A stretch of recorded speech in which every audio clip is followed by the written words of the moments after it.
With a week to go before the Pope arrives, many are still asking, are we in fact ready to welcome the Vicar of Christ? In this report, Jing Magsaysay takes a look at the preparations and security measures for the papal visit.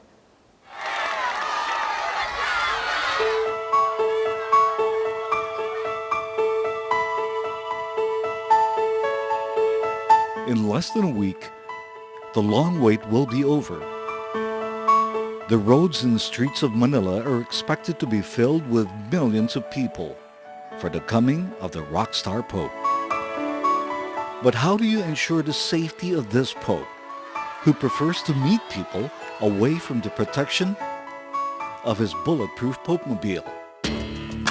A security nightmare. That's how the armed forces of the Philippines sees this scenario. The Pope is really very popular, and yun nga ang ano namin is because of that, everybody wants to be near the Pope. But the authorities are quick to assure the public the security plan for the papal visit is complete.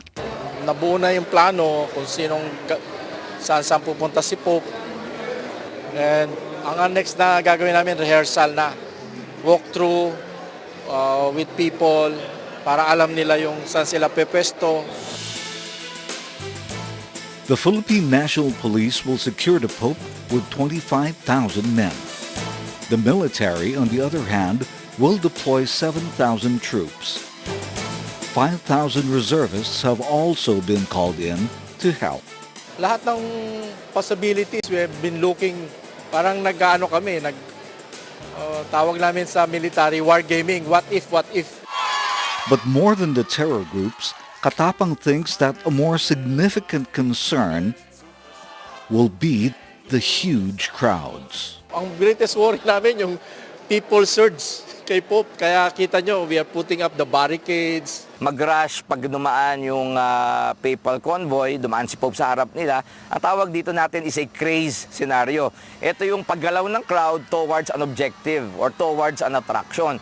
Yung second scenario natin is called panic scenario. Panic scenario, kabaliktaran ng craze yan. Ito naman, away from a real or perceived threat. No? For example, may nag-away sa isang crowded area. So ang tao matatakot, magtatakbuhan yan away from that danger zone.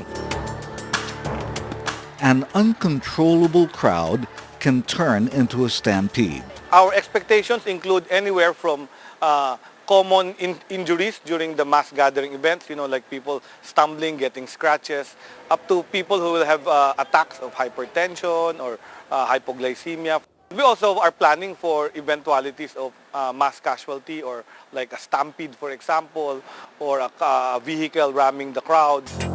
The Department of Health is preparing field hospitals at the Carino Grandstand, where around 4 to 6 million people are expected to attend the Mass by the Pope. What we plan to do is to set up about 22 health stations around the Luneta Park.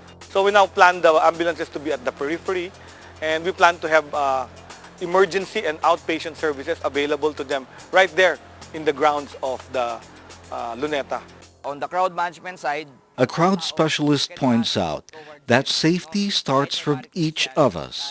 Situational awareness is knowing where you are, nasaan ka eksakto, saan ba ako pumasok, saan ba ako lumabas, saan ba yung mga possible emergency exits just in case magkagulo, just in case magkaroon ng unting tulakan, saan ba ako gigilid wherein I will be safer, saan ba ang medical aid stations, nasipat ba natin yan, nakita ba natin yung mga signages nila para doon tayo pwedeng pumunta just in case we need medical attention.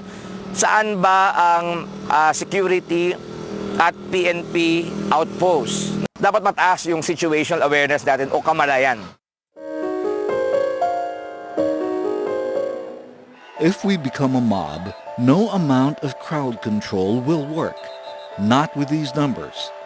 But if we think, move, and behave as one, we can ensure each other's safety and the safety of our Pope.